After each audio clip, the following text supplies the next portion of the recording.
Serikali imeanzisha masoko 9 ya mifugo, huku 8 yakiwa hatua za mwisho kukamilika. Vituo 5 vya ukusanyaji wa maziwa vimejengwa na vingine 5 vinaendelea kujengwa. Sekta ya uvuvi ikichangia 1.7% kwenye pato la taifa na kutoa ajira kwa zaidi ya watu milioni 6. Ujenzi wa bandari ya uvuvi Kilwa Masoko umekamilika kwa 79% na unatarajiwa kuajiri watu 570.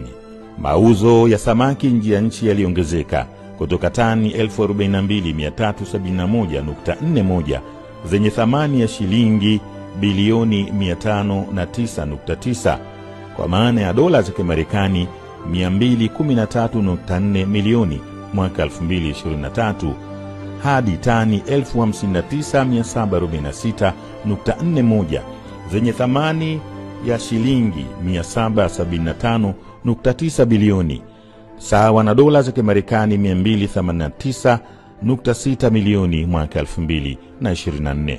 Huku hatua za serikali dhidi ya uvuvi haramu zimechangia kupunguza uvuvi wa baruti katika pwani.